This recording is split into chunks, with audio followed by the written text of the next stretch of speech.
And 8 years ago today, I was counting birds and elk poop to look at winter dispersion models for these creatures in a piece of private land in northern Montana. So I was a wildlife biologist. I studied living systems, how we can better manage wildlife within the United States. I was lucky enough to do that in Colorado, Montana, California, and Washington. And I made the jump to UX. So if I can do it from counting poop to being here, you guys definitely can. And I'm really excited to talk to you guys about that today. That is so cool. I mean, yeah, kind of a very big jump. So I'm excited to like dive more into that. And Alex, would you like to tell us where you were before? Were you also counting some poop somewhere? I was not counting poop, but I was getting kind of dirty. I have a PhD in archaeology, and I wrote my dissertation on pilgrimage to the temples at Vijayanagara, which was a imperial capital in South India from the 14th to 16th century. So likewise, pretty far removed from the work I'm doing now, and yet at the same time, I can also draw a straight line. So it's going to be fun to dive into this with you all today. Cool. There's some serious different backgrounds from both of you. So maybe then before we jump into our topics, then do you want to maybe both talk about how from there you then got into UX research and what that path kind of looked like? Maybe Alex, you can start on this one. Sure. So I think we've got an international audience here. I did my archaeology degree in the US, and I specify that because in the United States, archaeology is considered a subfield of anthropology. So I also frame myself as an anthropologist. And for me, it was a bit of realizing I loved what I was doing. I loved the research I did, and also a realization of I didn't love it enough to do the backflips to stay in academia.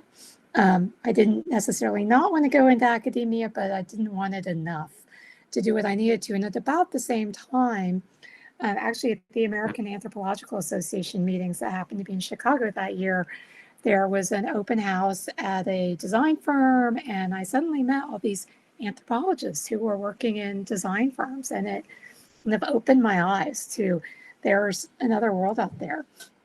And at that point, and so I notice I'm saying design, not UX. So I've been doing this for long enough that different terms, different words have been used. I do frame myself as an anthropologist, as a design researcher. So basically, I pursued jobs. I did a lot of informational interviews and pursued jobs in design firms, and really took the first offer I got because I knew, coming from an academic background, getting the experience was important. And that was my entry to it. I guess the first entry was just realizing, hey, this exists and people like me can do it. Great, yeah, like taking the first step. Great. Okay, yeah, Zoe, what about yourself? Yeah, I love what Alex said before, that like she looks back and it seems like this straight line as big of a leap as it was, because I often feel that way as well. My undergraduate degree was in pure wildlife biology. Like I removed teeth from bears. I was looking at hunting management, these things that I was really loving. But I actually attended a meeting in northern Montana, and the human dimensions biologist for state of Montana, which is basically studying how humans manage wildlife, asked who wanted to work with humans. And there was a room about 450 people, and I was the only one to raise my hand. And I think I realized very quickly that where I really wanted to go in wildlife was not necessarily where my peers did. And I was lucky enough that, great idea, if you're the only one to raise your hand in a room, you're probably going to connect with that person. And they became a mentor, which was just delightful. And kind of as I went through, what I was realizing, for me at least, is that I wanted to just have more impact. I wanted to understand how I could change the world in a way that did something bigger than perhaps at the state or local level. And then again, looking back, I'm like, oh, this is this perfectly linear pathway until I ended up in tech and work at an organization that, if we do our job right, is conservation minded. But I think that is also this beautiful 60-foot view that if you're sitting here today going, wait a minute, my path doesn't feel this way at all, I 100% guarantee you that mine didn't either. And I also got a lucky break. A friend of mine was sitting in a meeting at YouTube, and somebody said, hey, we really need a new researcher. And I was sitting at a desk in Sacramento with my 3.5-hour commute, working with crazy litigious things. And they texted me and said, hey, do you want to start at YouTube? Do you want to apply here? I think we have a role for you. And super lucky break, like, let's be clear, not a bad place to start out your career, but also just something that I jumped on. So very, very happy that I ended up here, and looking back, I'm like, oh, great. Like, it went from science to humans to tech. That makes sense. But it might not make as much sense when you're on the path as you guys are right now. So deep breath, take your time. Yeah, that's so true. Everything's a lot clearer with hindsight. So on that note, you kind of both touched on this a little bit. In terms of setting up your resume and sort of showing the skills that you have and framing them in a way that will be relevant to these jobs, how do you go about that? Or maybe like you both pick who would like to answer this one first. It's maybe a bit more thought required. I'm happy to jump in because I was just talking to somebody about this yesterday. I think the biggest difference when we come from other fields, especially academia, is this thing called impact. And the biggest mistake that I see, and I see, gosh, probably 20 resumes a month, is we have this tendency to say, okay, I want to become a researcher. What do researchers do? Researchers conduct usability tests, they do design research, they do these things. And I get these vomited lists of all the keywords that somebody could find. And it says these things with like numbers randomly attached. Conducted a survey with 400 people, or conducted 6 surveys. But the thing about that is it's really, really similar to, let's say you were going to hire a contractor, and anyone who's heard me speak before knows I love this metaphor. That contractor, you're going to hope they can build a house, and you're going to ask to see pictures of the houses that they've built, whatever they've come out of it. If they came to you and said, hey, Dominic, because you're on my screen right now, I can stand really well, and I can hammer really well, and oh my God, I am the best person with a screwdriver, you might think, okay, cool, those are good things.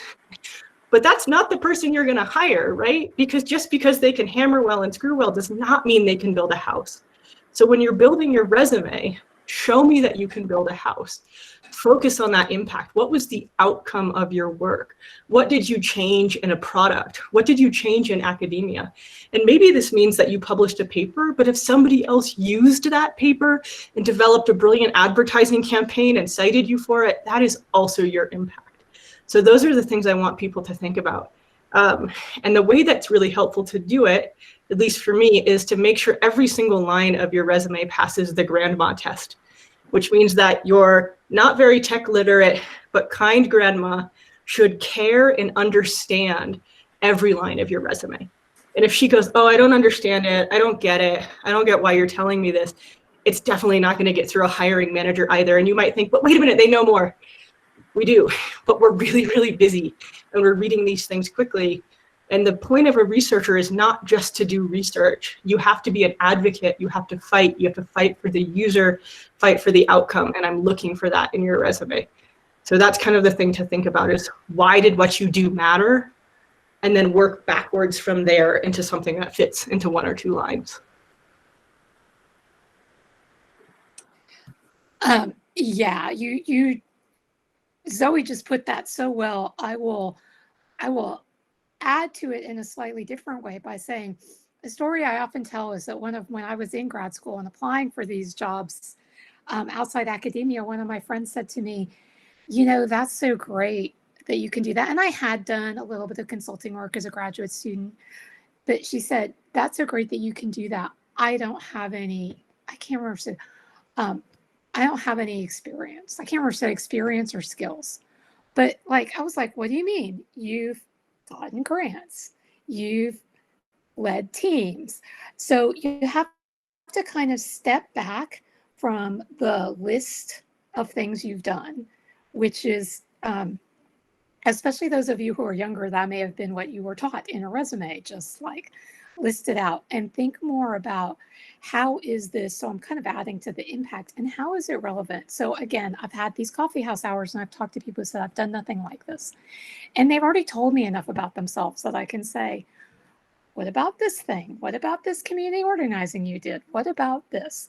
And so it's also, so you want to frame the impact of the thing, but also rethink those things, so that you are, you want to frame the impact, but also there may be more that you've done that has relevant impact than may be occurring to you. Yeah, 1,000%. And I make a game out of this, especially with people that are new to it. And just full disclosure, women and people of color, you're going to have a harder time with this. We've been told not to do these things forever, but this is your chance to say that I'm amazing. But think about everything in your life, right? Did you walk your dog this morning? The impact of that is increased health outcomes for your dog, right?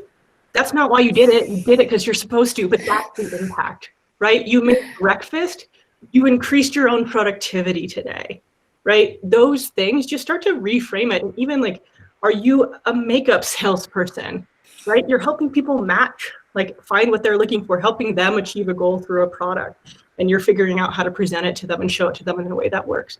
So they might not be research skills, but if you say to yourself, like, wait, I'm awesome. What are all the awesome things I do in my job right now? Chances are, if you start to think about it as impact, you're going to be able to reframe it in a way that's actually going to look brilliant on a resume, even for that job at McDonald's that you're like, oh, I kind of don't even know if it should be on here. There's probably some really great things you learned from there to highlight that a research manager, because spoiler alert, we're all really empathetic and love people from other fields. Like, let us bite into that. Let us hear about your history so that we can make the call that you're going to make that amazing jump. And just to also add on to that, you don't have to list your job as, you don't have to list things as job. You don't have to go, well, I was the manager at McDonald's and I did this. You can organize your resume around other things. So you might want to organize it around certain kinds of impacts or certain kinds of experience. There is no rule that says you have to list your resume by job title and, you know, top to bottom. Wow, you two are so good at this. I'm learning a lot, and I'm already doing some of this stuff. That's great. On that note, then, I think we kind of talked a little bit about like coming from academia and how that's different to actual business.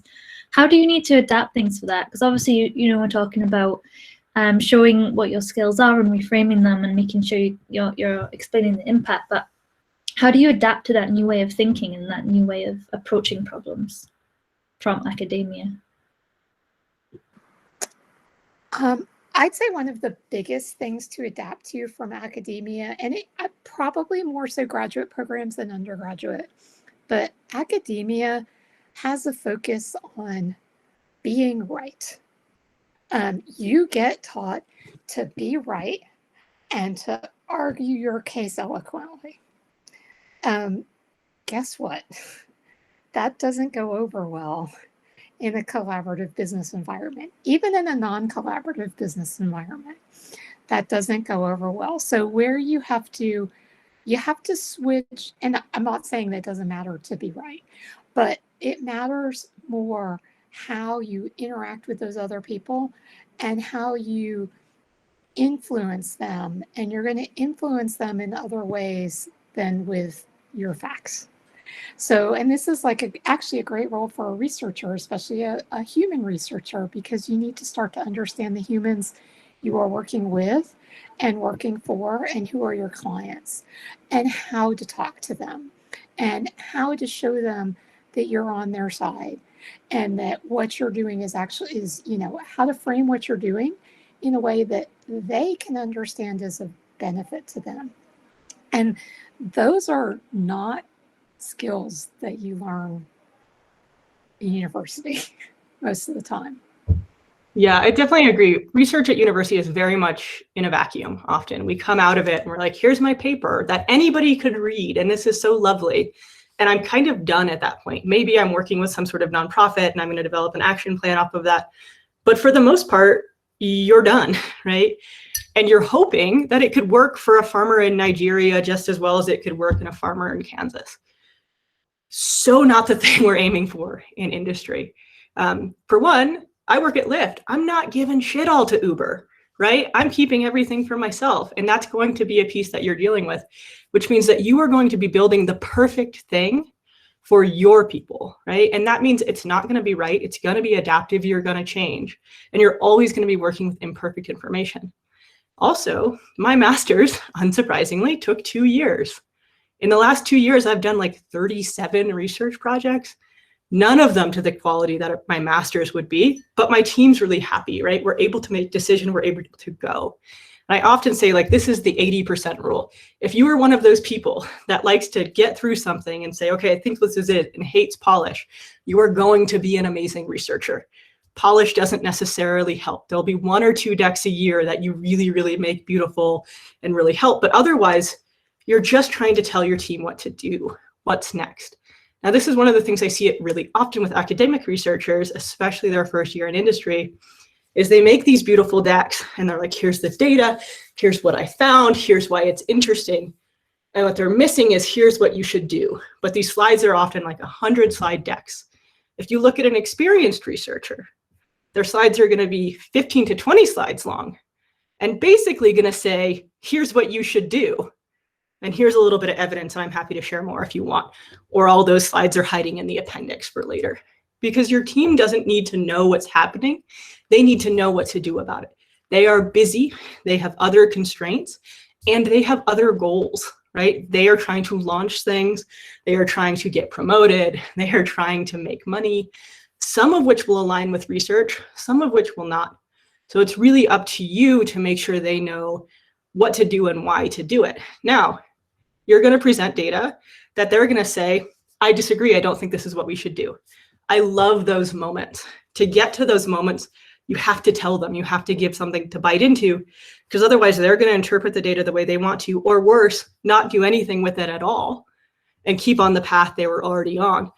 But if you say, hey, we should make this button blue, then your designer can go, no, I think it should be purple. And then you can actually have that discussion and start to get more information from your designer. Right now, just have this new research session. Every single thing you do is a research session. Why does your designer think it should be purple? Why does the PM think it should be red? And you can, as a team, decide where to go. Research will be one piece of that decision. It will very, very rarely be all of that decision. So I often tell people, like, 30% of my job maybe is doing research, and 70% of it is talking to my team, making sure I know where they're headed, making sure I know what they need, and it changing what I've already told them to say, like, hey, this is relevant here, jump on in, let's talk about this, or let's not. And I saw Alex come off mute, so I'm going to pass it back. Yeah, I'm going to enhance that. I so often, and unfortunately I've seen it with experienced researchers too, where it's just, I'm just going to vomit up all the data I found. And because it's all important, and it's all, and so there is a skill as a researcher to be able to parse what is important. How do you parse what's important? Well, go back to what I said before about what is your team, what is your client trying to achieve? What data is most important to those goals? And unfortunately, that means that sometimes you may have to leave behind something that you personally feel is just matters so much, or something that really matters to your end user, but like isn't going to suit the business purposes. So that's part of the, I'll call it the analytics skill, is that you are being asked to do some of that parsing and thinking and prioritizing.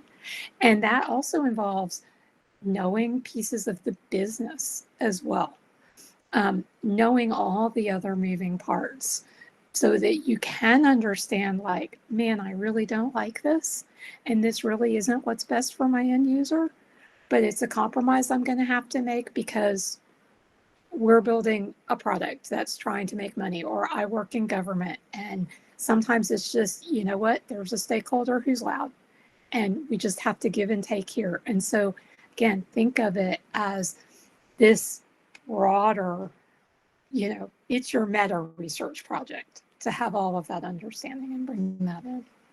Totally. And just to nail that home, because I know a lot of you are applying right now, I 1000% guarantee I will buy you coffee. If it's not, you are going to have a question in your interview that says something like, give us an imaginary research project, or how do you work with PMs? How do you work with this other role? The first answer to that is always, why am I doing this at all? Should I be doing this? A lot of the times you're going to be asked research questions. I just did my H1 prioritization, or first half prioritization. In those weeks, like 25 weeks, I had 47 weeks of research requested. Literally have to say no to most of it, right? But that's your job, right? How do I figure out what my PM needs? How do I figure out what the product actually needs? How do I figure out what the user actually needs? And at which points do those align? And I can say, great, this is easy, let's go. And at which points do they break? There are going to be times that you're going to have to stand up and say, no, we cannot do this change. This change is inaccessible. This change is not right, whatever that might be. But that's not always the case. So when you're asked about how do you work with others, the answer we're looking for is something along the lines is that I know that their goals are different than mine, and I'm going to figure out a way to align them or decide that I'm going to fight against them, right? It's kind of playing chess, and you are one piece. You are a really powerful piece. I don't play chess well enough to tell you which one that is, but you're really powerful and you know what you can do, but you're not the whole thing. The rest of the game's still going on. So don't get kicked off the board by being the person that doesn't give any information that's actionable, or worse, gives too much. I really love all of your analogies, though. It's so good. My future is just a book of bad analogies. Yeah, you should write them down. Yeah. Okay, so before we move into the questions from the audience, I've got one sort of thing to tie off the discussion there, which I think kind of runs into what you're both saying. So, following that transition from your respective previous careers and into like UX research and stuff, what do you think is the biggest challenge that you've had to learn, and what's been the biggest thing that you've needed to adapt to? So this is going to be really different for every single person. I think in some ways I had the luck of coming from government jobs where we are responsible to external stakeholders. If you've ever written a letter to your government, there is somebody reading all of those, at least in the US. And it's really hard to appease them. So this kind of game of how do I understand where everyone's coming from has been really helpful. I think one of the hardest lessons, again, for me personally to learn, is when to stop fighting. I, unsurprisingly, enjoy talking. I enjoy debate. And I'm lucky enough right now that the designer that I work with most also loves debate, and we work really well together. That's not always the case. And you actually might be in this call thinking, gosh, I'm someone who hates debate. Never work with Zoe. Pro tip, I like debate too much. But figuring out, like, why is this person saying no? Why is this person disagreeing with me? And what questions can I ask to figure it out? I think at first it's really often you hear no and you're kind of like, ugh, well, you hate our users. You have these visceral responses. That's never the case. They're just thinking about something else. So figuring out ways that every time I have that gut response, that like icky feeling, that frustration, is to honestly take a step back and say, why? Why do you feel that way? And keep asking that until you get somewhere, because there might be some base piece that you understand that they don't. But there also might be some base piece that they understand that you don't, right? We just don't have the engineering hours, whatever that might be. So for me, I think that was the hardest thing, because I came from a world where I really wanted to be like, well, I'm right, let's go. But again, it's going to be super different from everybody. There's some people with brilliantly high EQs who never have that issue. So. Yeah, I'd say likewise, the biggest challenge for me, and that's why I brought up the thing about the transition from academia, was that learning how to be different in a sense. I mean, not becoming a different person, but that like, oh, this thing this skill, that was rewarded and all of that in graduate school, like, I got to play that down. I've got to interact with people in a different way. I have to even sometimes suppress certain things. And so that was many years ago. I'd say in my current role, one of the things that was an adjustment, as I said, I now work for a digital services company, but our clients are government agencies. And, so I was internal in an enterprise where, sometimes when you're internal, like when they do hire the external consultants, like, the external teams, they know far more than our internal people, which can be frustrating. And now I'm like, now I'm a consultant, and I find out, but when you're a consultant for government, they kind of just think you're arms and legs sometimes. And finding that, and it's always different with different agencies, but that the way that I could show my value to them wasn't, in this particular case, through my research skills, experience, and knowledge, but again, other ways in which I was helping them, which I think was all part of me being a researcher with a research background. But you kind of have to be flexible around how you provide value to your team and to your clients. And it may not be through data per se, always. Yeah, I think the next piece too would just be figuring out what to let go. There are going to be fights that you want to fight, and there are going to be fights that you just shouldn't. Or you fight them in such a way that you document it, and in 6 months when it comes around again, you have that piece of evidence. But forgive yourself. You are not responsible 1,000% for everything that comes out of your team. Do be responsible. There have been some really atrocious examples in our field of people not being responsible. The biggest one for me is Facebook at one point made all group memberships public and it inherently outed a bunch of LGBTQ people, and it resulted in the deaths of multiple people. That's a fight somebody should have fought.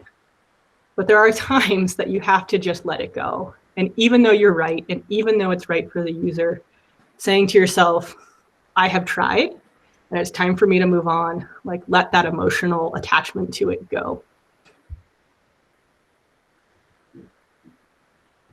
Well, thank you both for really, really thoughtful answers there. So I'm going to start going through some of the questions. We've got some in the chat and we've got some in the Slido. So again, as we're going, you feel free to put more in there, but we'll start going through them. So I've got quite a practical one here from Casey in the chat. When you're asked in an interview how you would do a particular research project with an unlimited budget, should you really not worry about the budget? Or are they kind of testing you to see whether you'll waste money? Like, in that case, what's kind of the thing that you're looking for there? I hate this question. Like, to be honest, this interview question is trash. Everyone uses it. I don't know why. There's never going to be a scenario where your stakeholder calls you and says, hey, design a research study in 5 minutes without talking to your stakeholders. But we do this to you, and I'm sorry. And also, full disclosure, the first time I was asked this, I failed at it horribly. So you're in good company. It's not easy. The first thing you're going to do with this is ask why. Why are we answering this question at all? Why does it matter? What are we hoping to get out of it? And on what timeline? What they're actually looking for relative to budget is they're not, if you decide that the only way to test whether or not a new roller coaster should be built is to build the roller coaster. Yes, that's a way to do it. It's not an efficient use of funds. So it's not relative to the budget. It's more, does the budget actually make sense? Now, I will say if you end up at a Facebook or a Google or a YouTube, the budgets that we had are quite large. That's not going to be an issue that you face for the most part. But looking at each thing, like, is this actually the right thing? What's the timeline is the bigger question. Like, what are we hoping to do at the end of the timeline of that 3 months? Like, do I have eng support to make these changes? Do I have design support to make these changes? And then they're going to have you walk that back, right? So really what they're saying is, we're hoping that you're going to be efficient, but budget in its traditional sense, not as important. Now, we'll ask that even at places like Lyft, where unsurprisingly our budgets are pretty tight right now. But you're going to make arguments for that, right? Like, I can get 50,000 for a survey if I really, really, really need it, but I better have a good argument. And that's more what they're looking for than like, hey, don't spend money. Now, each step of the way, when you're going through this thing, like, actually, let's take a step back with this question, by the way. There's a couple things I want to see you start doing. Signpost throughout your interview. What are the 3 things you're going to answer in this question? You've asked me to redefine this fitness app. I'm going to think about that in 3 ways. First is this, second is this, third is this. The first thing, go into detail. The second thing, remind us what it is, go into detail. Give people really clear details there. And then each step of the way, some assumptions. I'm assuming my designer is in on these interviews and this is why. I'm assuming the PM is in support and this is why. And go from there. So again, justifying each piece of it and also responding if they push back on you, right? If they say, hey, well, how do you even know its usability? Start asking them questions. Use the interviewer as a potential stakeholder and kind of push back on these conversations. But just be really clear, the biggest mistake with these is basically that you hear it and you're like, oh, I could do a usability test. And this is how I do a usability test. And I'm going to and we go out. And great, you know what a usability test is, but this is, again, you've told me that you can hammer a board and saw, but you have not told me you can build a house. The house is making sure that usability test is impactful. Prove impact through a usability test. That usability test is actually quite small. So really long-winded answer to that, but the budget is more, are you thinking this through, the pros and cons of each steps, rather than the amount itself. And also, spoiler alert, you have no idea how much these things cost, and it varies so much. Right. So don't worry about it. And I apologize, since my connection went bad, I may repeat some of what Zoe said, but I agree. I hate the question. In fact, we don't ask that question. But what I'd be looking for is exactly that. Can you match methods to outcomes? So it's exactly that. It's not what are all the methods you can throw at it, but I want to hear that if you're thinking, okay, if you want to learn XYZ for ABC reason, what ideally would you do to learn that? So if they're saying that with any budget, it's just saying don't feel constrained, but like, what would your ideal way to learn that, and why is that the best way to learn what you want to learn? And that's kind of what I'm looking for. Again, it's not, do you know how to do a usability test? It's tell me why a usability test is going to get me these insights. And, are you sure? Because I didn't give you, you don't have a budget, so maybe you can go do observational stuff. It's being able to articulate what you would learn from different modes of inquiry. Yeah, there is no right answer in terms. And I apologize if I repeated Zoe. No, I think it was clear actually. So that was great. There is no right answer though, right? As Alex pointed out, like maybe it's usability, maybe it's observation. As long as you have a good reason, you're going to be fine. And within that, like, you don't need to know how to do these things necessarily perfectly, right? They're going to ask you at some point, okay, well, great, we do usability. How many people? Do not start quoting Nielsen Norman at me. One, it's never going to be perfect, right? You're going to have participants not show up. You're going to have tight timelines. All the time, you're going to be playing with this game of, okay, the ideal is 6 to 8. How much time do I have? How important is this project? How varied is this user to user? And I want to hear you think those things through, not tell me the right answer, because there isn't one. This isn't academia. You're not trying to publish this in Nature. You're just trying to get your team an answer so that they can make a change. And I'm thinking about a recent interview that I conducted, and it's also, Zoe mentioned this, it's also about articulating your assumptions. Like we actually we actually ask our candidates, we give them kind of a proto project that isn't like any work we do, so they don't feel like they're doing free work for us, but they had, in my mind, kind of left out a important constituent in the research, but I asked about it and they gave a reasonable answer as to, well, these are the assumptions I was working on and this is why I did that. So it wasn't like, oh, I totally forgot about this. It was, I made certain decisions and made certain assumptions, and just being able to speak to that. Yeah, and just to round this back around, like as we mentioned, this is not a real scenario, but also go to your interview with a notebook. Don't be afraid of saying to your interviewer, give me a minute, give me 30 seconds. And practice doing this. Have a conversation with a friend where you, in the middle of it, randomly say, give me a minute, I'm going to write some things down, and get comfortable with that discomfort of having someone stare at you while you take notes, because it is going to be helpful, right? There's so many things that we could do, and your brain runs and you get excited because you're researchers and you want to do it. Write it down. These are the 3 things I want to say. Here's the points I want to make sure I hit on. And the other piece of this is that, at least at the larger companies, we have to take really detailed notes on what you say. And when you signpost and make it easier for yourself to do it, here are the 3 points I'm going to say, and now I'm going to go back and tell you more about point 1. You make my job so easy that your interview score almost inherently goes up, because I can follow what you're saying. I'm not guessing, oh, did they mean that? Did they mean something else? I know where you're going with it, and it's awesome. Great, thank you. Thank you for such a detailed answer, both of you. So the next kind of topic is a combination of different questions I'm seeing. And obviously at UX Coffee Hours, we have a lot of like junior members, people who are maybe coming into this for the first time and are kind of looking to like start their careers.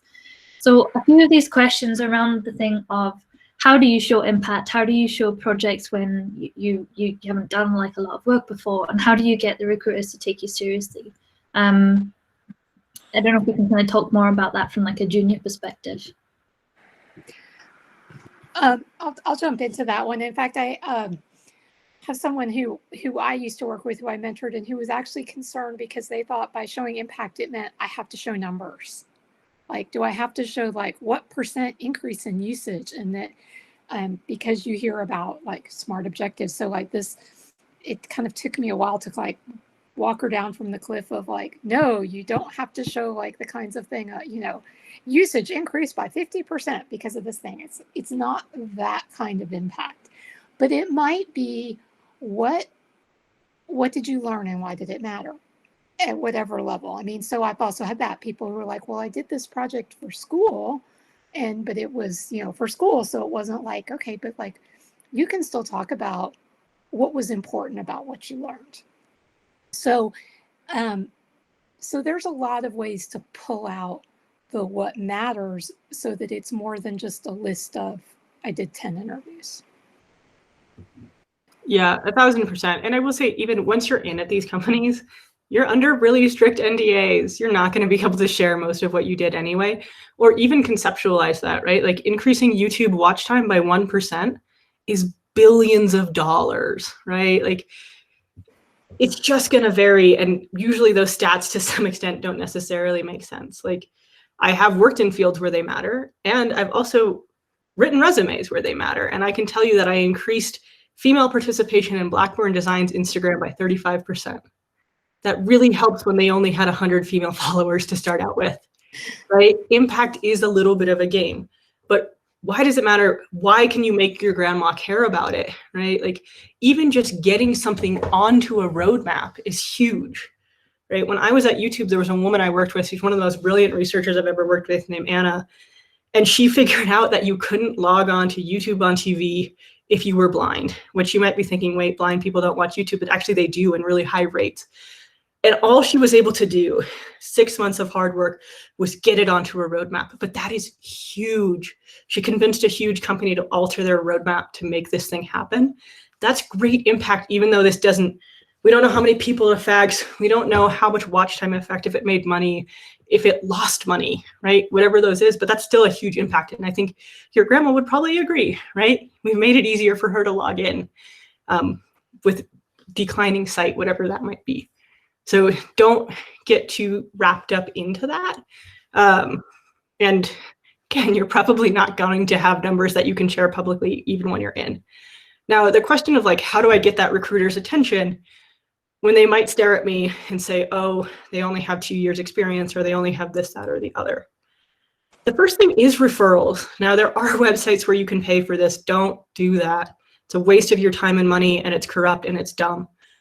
But set up UX coffee hours with somebody who works at that company, actually get to know them.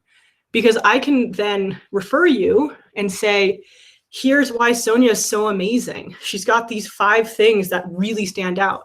I get to write like up to 2 pages on someone to really contextualize why I think they're a great fit for my company. And if I've talked to you, that's really easy for me to do. Now, if that's not on the table for you, it doesn't work. Impact is really going to make that difference. Now, my UX career is only 3.5 years long. My whole career is much longer. So even some of these entry-level roles, I might not be eligible for, even though I'm considered a senior researcher, right? So it's impact. How do I tell you really clearly that I know what I'm doing? We only use years as a proxy, unless you're working in government in California, which is very strict on number of years. But it's a proxy, and if you can show me, hey, like, I'm actually really awesome. My name's William, and I have done these amazing things that changed this product, even through this student project, I'm going to give you that interview. I'm going to let you through that gate because the recruiter wants you to get the job. That's how they're incentivized.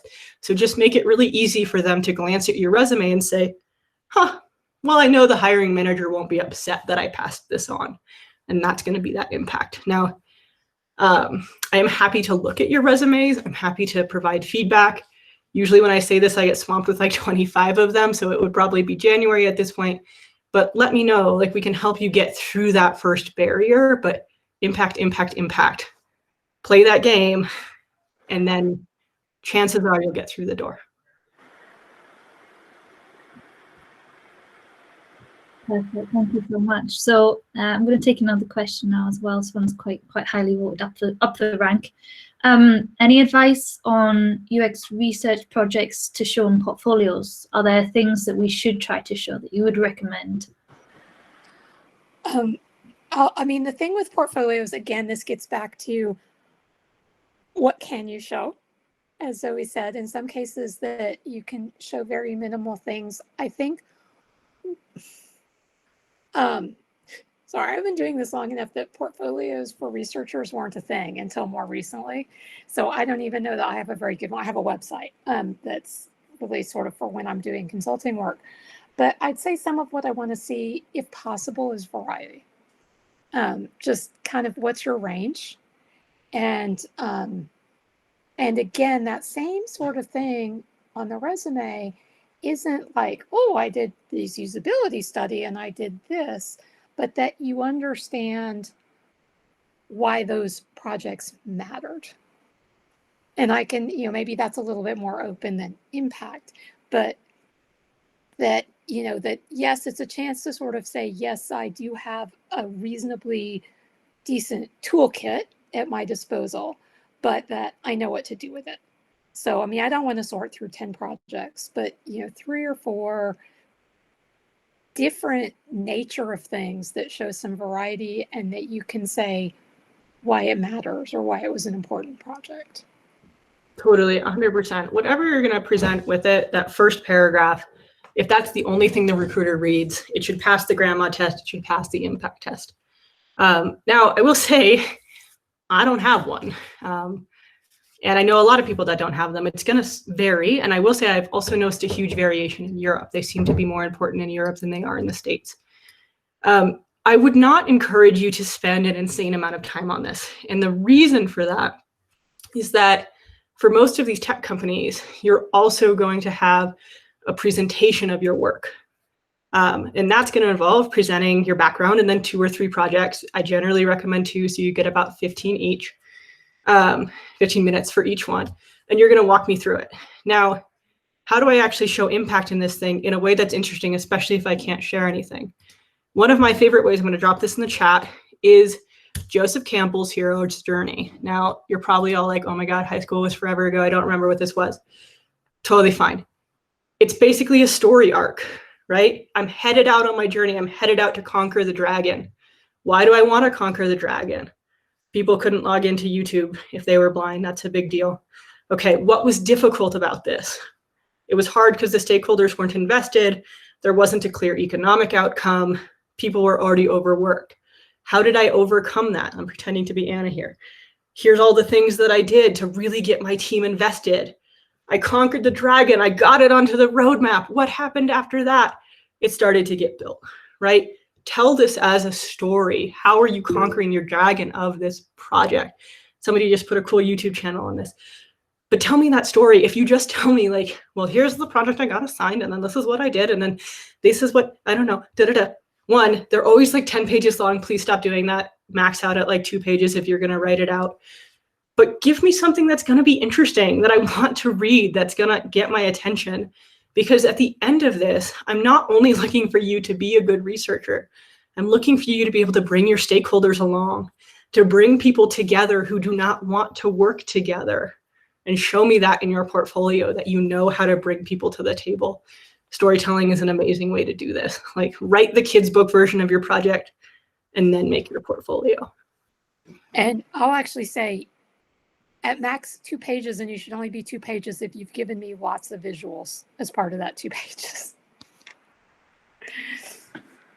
So. Yeah.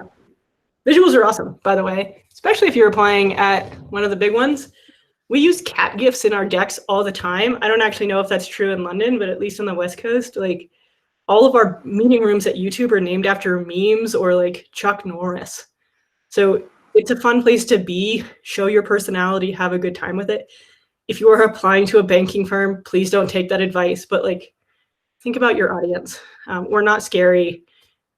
Google's a hard place to get into, but I promise we're just human. Lyft's a hard place to get into. I promise we're just human. So just treat us that way. Great, thank you so much. That's very true, actually. Yeah, we at Google, we have lots of weird names of rooms and floors named after lots of strange things. I just also want to just jump in with the, like, there are also just a whole lot of great firms out there that you've never heard of before. So the big tech firms are great, but they are not the be all and end all. So and they're probably way less stressful and way less political, which is great. Yeah. Yeah, good point. Okay, so we've got about 9 minutes left. We've got a couple of questions that we can still go through. So this one's been voted up to the top of the rank as well, so we'll go with this. Maybe just briefly, like an outline. How does a typical, it says UX design interview go, but I guess we can talk about research as well. What's the kind of typical structure of an interview? I can run through mine quickly and then send it off to Alex. I think her experience is probably really different. Everything that I've been through, which, like, full disclosure, I have stuck with the big tech companies. I live in the Bay Area, and that's where I knew people. So that's what I leaned into. It's generally 3 stages. It is long, full disclosure. You're going to apply. If you get through the recruiter screen, the recruiter is going to call you. So they've looked at your resume. If you've sent them a portfolio, they've looked at that. Side note, if you don't have a portfolio, attach something else you did. If it's a published paper or a Medium article you wrote, all we're looking for is a little bit more about you. So if you don't want to do a portfolio, attach something else. They're going to call you. They're going to ask you some pretty basic questions that are things like, why do you want to come here? What do you like? Give us some more information about a project you did. Very high level. They're not going to be a researcher. The second stage, if you get through that, is going to be one of 2 things. With some of the bigger companies, it is going to be that awful, here's a hypothetical situation, develop a research thing. Other companies, it's going to be something with the hiring manager, very much more like the interviews that you're used to. Tell us about a project that went well. Tell us about a project that went poorly. A little bit around research skills. If you get through that phone screen with the hiring manager, you'll go to an on-site, which, surprise here, can be 4 to 6 hours long. They are not quick. They're obviously happening over Zoom right now, but they are very, very long. Most of the ones I've gone through are about 4.5 hours. That's going to involve a couple of things. The first thing is a 45-minute presentation of your research, which should exist in 3 parts. First part being background around you. How did you get here? Don't be afraid to talk a little bit about, like, why you want to be at that company. And then a presentation of 2 pieces of research, 2 studies that you've done, or just 2 things that you found interesting. Generally, they say 2 to 3 of those. I really recommend 2 so that you have time. Then questions for about 15 minutes. That will be to a panel of anywhere from 4 to 10 people, usually around 6, at least in my experience. Most of those people are then going to leave the room. You're going to get a 10-minute break. And then you're going to have a series of one-on-ones or 2-on-ones in which different people are going to ask you about how you work with different roles.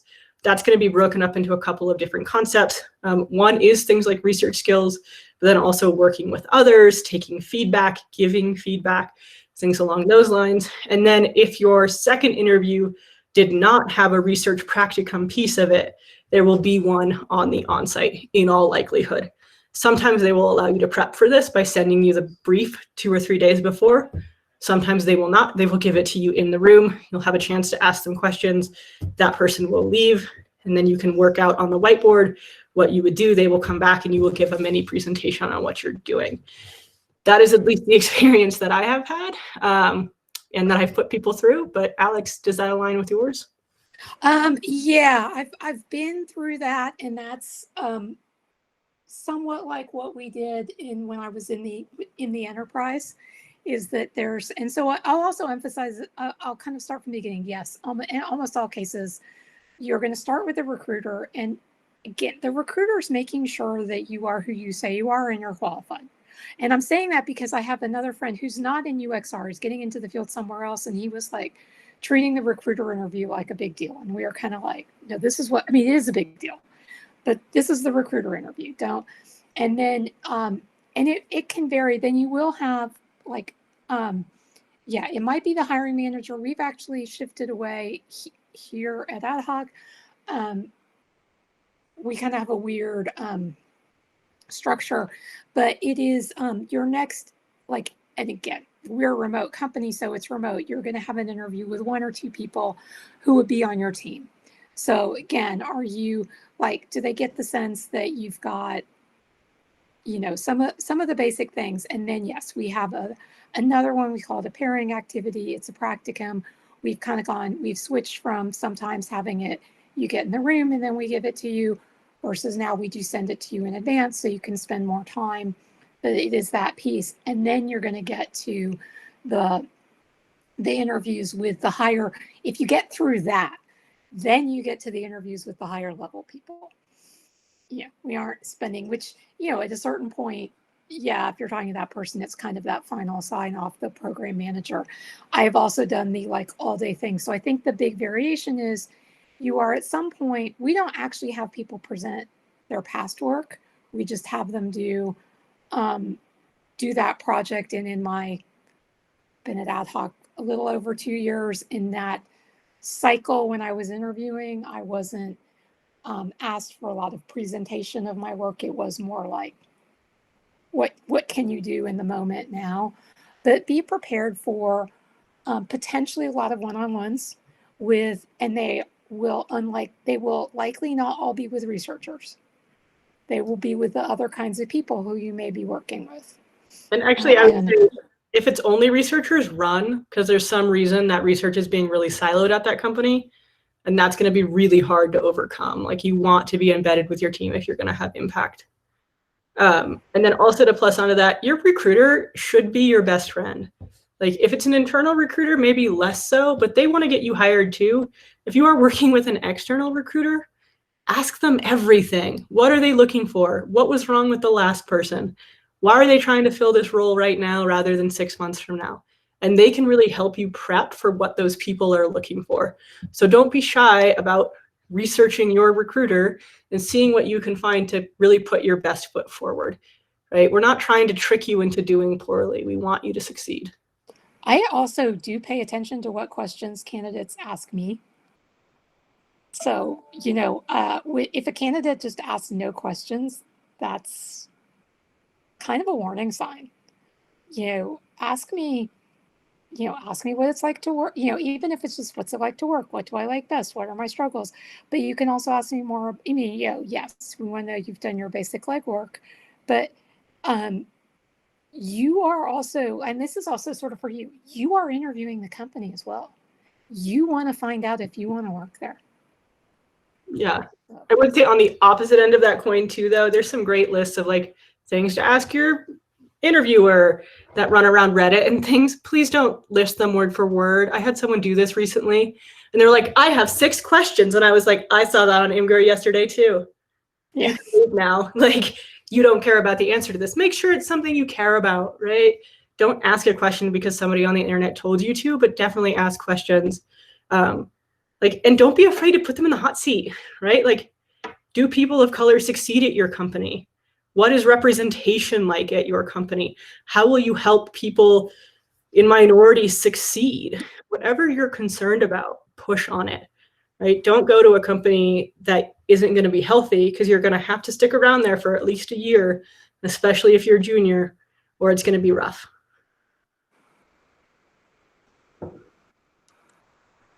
Great. Thank you both so much. Wow, such incredible answers from both of you today. Thank you so much. So we've got 1 minute left. I think we've learned quite a lot there. We had a message on the chat as well, just asking, basically saying that this is really important. Will this be recorded? Yes, it will. We're recording it now, and we'll send that out hopefully soon. So Zoe, Alex, thank you so much. Is there anything else you'd like to leave us with, just to close us out? No, as with Zoe, feel free to reach out to me on LinkedIn. Things may be a little slow in response right now, but I think we both want to help in whatever ways we can. Yeah, we want to get you guys in the field. It's an awesome field. We need more people in it, and we need more diversity in it. More diversity of backgrounds, more diversity of people, more diversity of opinions. So please don't stop fighting the fight. Do reach out. If you send me a LinkedIn, please add a note just telling me who you are and why you want to connect. I say this every time, and then I get like 30 that have nothing attached, and I reject every single one of them. So please let me know. It's really important to me that I can actually talk to anyone that's on my account, so that in 3 years, when Vishal is running research at Airtable, I can still reach out and say, hey, I've got this person I think that would be really great for your team, and pass that on to him. So, yeah. And just to kind of give you that, you picked up on that with Vishal. And I will say, back when I was a graduate student and doing informational interviews and blah, blah, blah, I really connected with someone who happened to be an anthropologist, have stayed friends with her for years and years, and have in turn gone back and given her advice. So like, we may very well be the ones asking you guys for help a few years from now. So I know that may seem very far off. I don't know. I don't doubt it at all. One of the women in this room right now, Lacey, I've learned so much from, and even been more inspired to talk to other people. So yeah, give, take. We're empathetic. We're caring people. You wouldn't be getting into this field otherwise. And if you're like, I hate humans, maybe don't get into this field. Maybe go into wildlife biology. It's awesome. But we do really want to help. Don't be afraid to ask for help. Don't be afraid to ask what you need now and when you're in a company. Like, this isn't working for me, or this is working great. What can we do to do more of it? The world doesn't know what you need until you ask. Amazing. Thank you so much. And thank you everyone who came along. We'll send out the recording soon. But thank you so much. Thanks, Zoe. Bye. Bye.